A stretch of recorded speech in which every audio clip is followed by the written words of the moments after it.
Now, you've heard from the members of this esteemed body.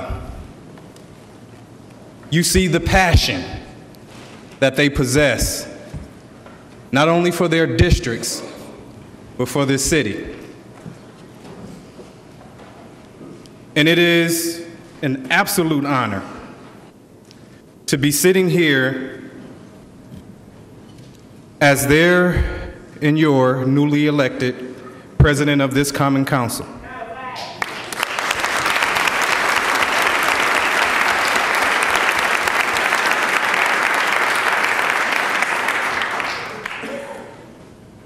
But being on the board of the directors of a $1.5 billion corporation, Alderman Wade,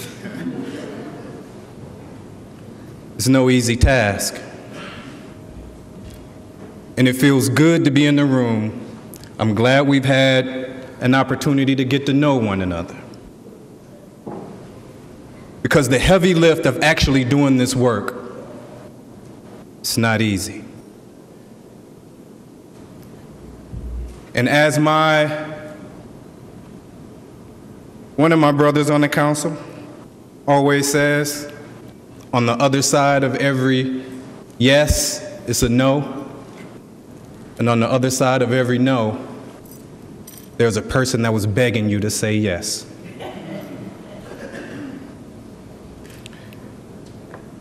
So I want to say congratulations to our Mayor, Tom Barrett, on your successful re-election to a third term. And I'm honored to have served with you and look forward to the next 4 years of rolling up our sleeves and working together on behalf of all the residents of this great place. We love this city, and it is our pledge to be in a position to fight to make it better. To my predecessor and colleague of 12 years, Alderman Michael Murphy, I thank you for your leadership. And as the longest serving member on this council, I look forward to working with you, utilizing your wisdom, your knowledge, and your commitment to move this city forward.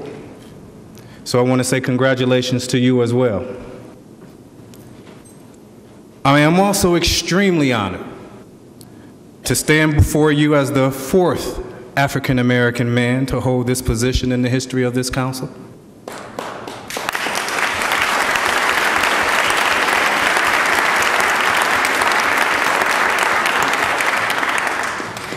You know, history means a lot to me, because none of us get anywhere on our own.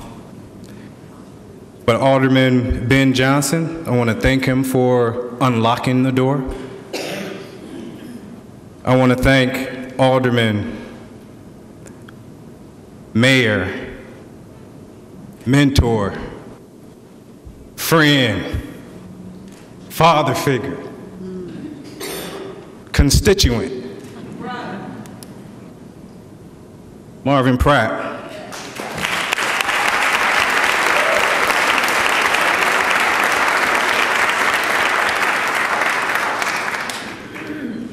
The door was unlocked, but he still kicked it in.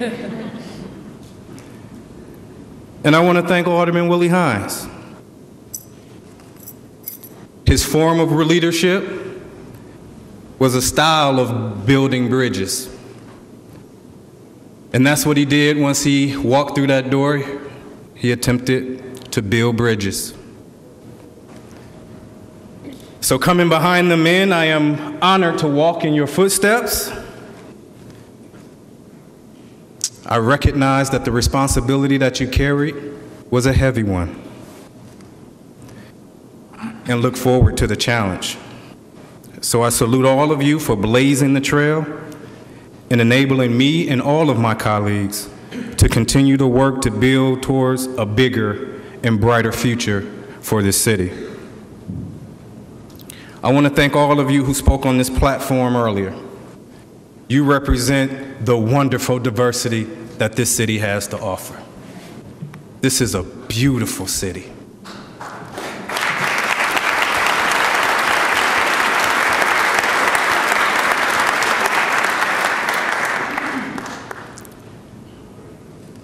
To my wife. See, this is my wife, this is my partner, this is my best friend. So thank you for your unwavering support. Even when people believed that stuff was impossible in this city, you said, make them believe. We're gonna have to believe. To my beautiful daughters, you just don't understand how wonderful it is to have y'all sitting in this chamber with the likes of Shantia Lewis and Malele Cox as examples for you of what powerful Black women can be.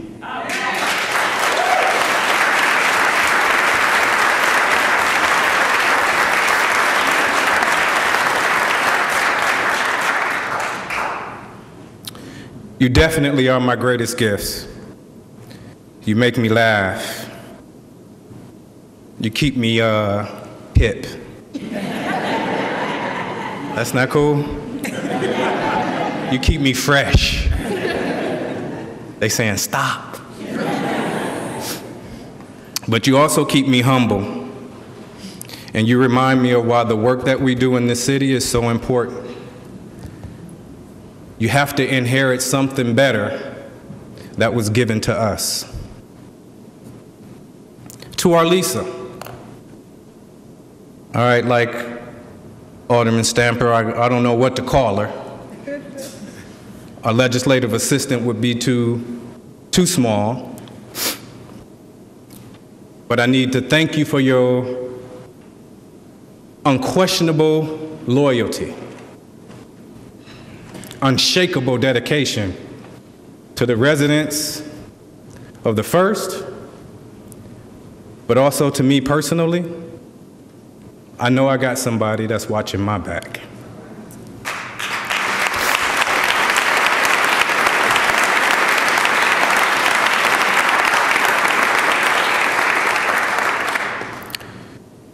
And to all my family and friends that are here, because I know that this was a communal effort. I need you all to understand that I know that I did not get here because 15 people love Ashanti Hamilton. A few of them do. But this is a team. And it was the faith of an entire community that wanted to see something happen in this city. And I'm letting you know right now, I'm dedicated to that commitment.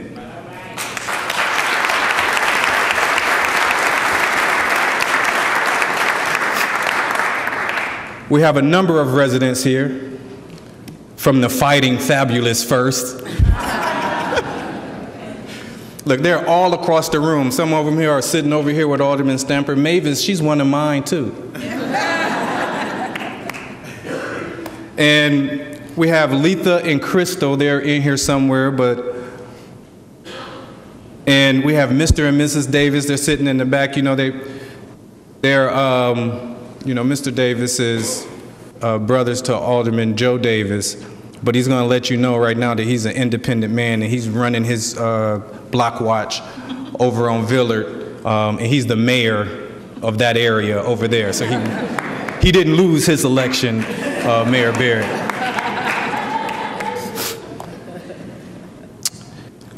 So let me get into something that I think is worthy of us having a conversation about, because so many of the members spoke about this idea of unity. One of the biggest issues that we faced after our elections was, how are we going to bring a sense of unity back to this council?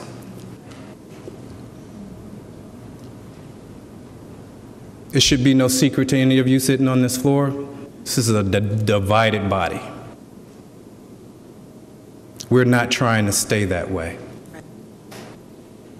So I want to thank Alderman Tony Zielinski, because he was one of the first people to stand up and say, we are going to build a bridge between the South Side and the North Side. That bridge that we used to call the 6th Street Viaduct, that they called the longest bridge in the world because it separated two cultures that could not even fathom working together on any issue.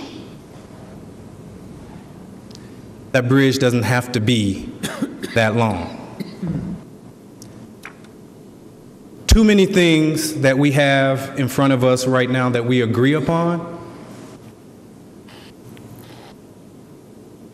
can't be derailed because ideologically we refuse to agree.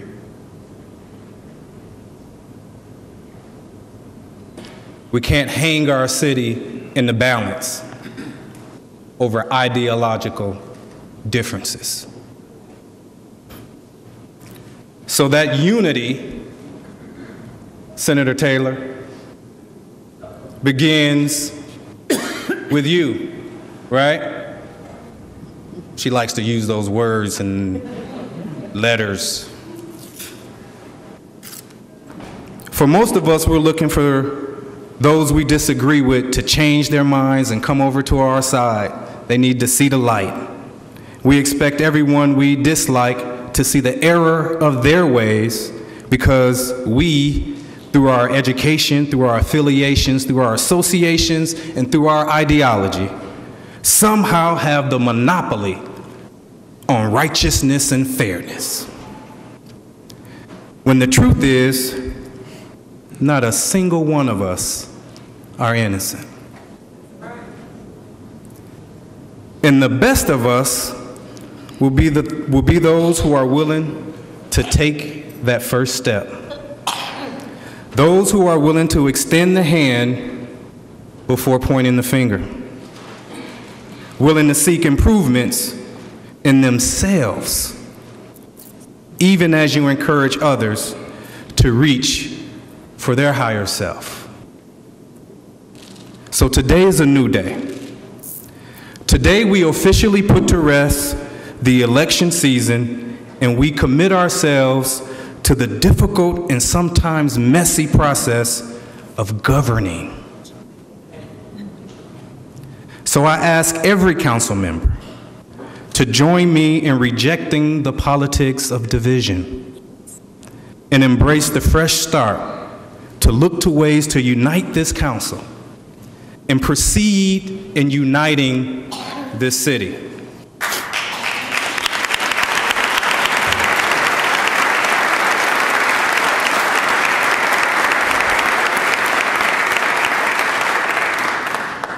Secondly,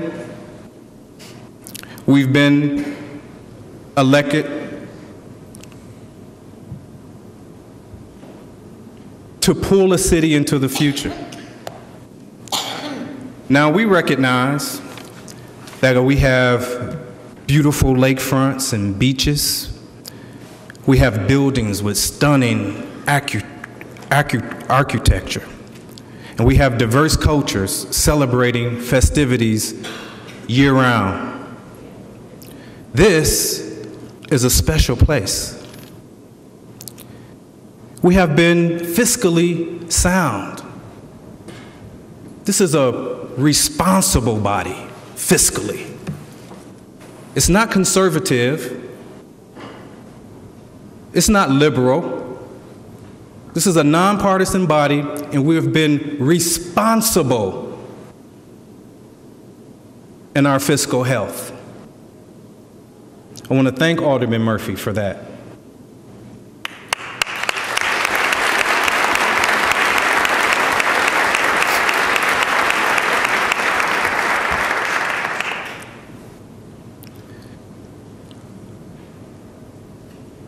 Alderman Wachowski mentioned that we have one of the best credit ratings of any municipality in this state. We're one of the few fully funded pension programs in the entire nation. We have a great deal to be proud of. But if we were to tell the whole truth about our great city, we would have to admit that it has not been as proactive with addressing the needs stemming from the gross, concentrated poverty that exists in our city. And so now, our city has become infamous for its racial disparities in education, in employment, incarceration rates. And despite that reality, understanding that these are overwhelming statistics sometimes, they may seem insurmountable. You and I have to recognize that these are opportunities. And so I need you to believe. I need you to believe that it is no miracle for the city of Milwaukee to lead its peer partners in everything positive and leave them in the dust on everything negative. We don't need to have a repeated discussion and debate about what the statistics are. We know the conditions that our communities are in. Let this be the collective call for us to answer a change in our city. Don't let this body be the cesspool of division that we see on every other level.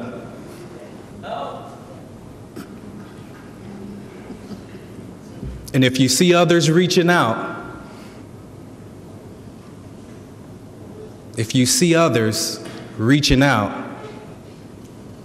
who traditionally have not done so,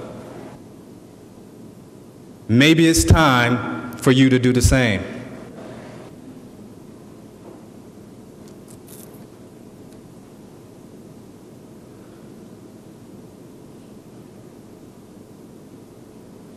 So I feel good today. I feel good because I got 3 new members of this council that told me to my face that they want to hold me accountable. They want to make sure that we stay committed to this agenda. So this is what I know to be true. I know that I've watched that young man, Khalif Rainey, in high school. His wife was in my honors class. He couldn't be in it. This is the truth. Matter of fact, he got kicked out of class that would have to come to my class because of getting other teachers' problems. He asked too many questions. But keep that curiosity. That got you here. I know that the future of this city is in capable hands. Shantia Lewis, powerful. Great things are coming down the pipeline for you. And Chevy, his mama called him Chevy, I'm gonna call him Chevy.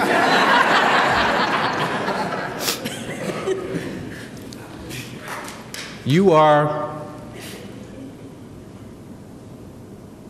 a true professional. You know this environment. Be true to who you are. Stay committed to the things that brought you here. And I have faith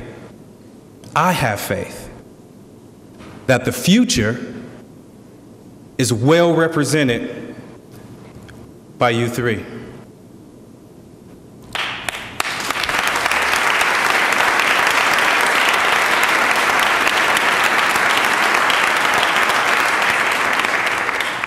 And just so that we can get on with this program, I'm going to let you know that this is a pretty big gavel. And anybody, I mean, on this council, in this city, who's willing to be an obstructionist to the agenda that we know will pull our city forward,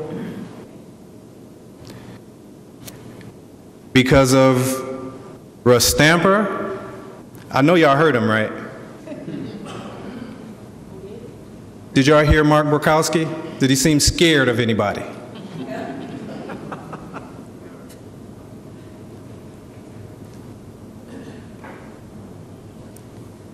That's a North Side alderman. It's a South Side alderman. They're fighting for the same thing.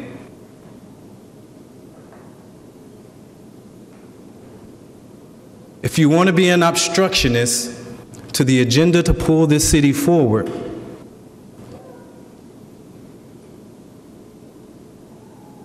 God bless you, because we'll have to run over it.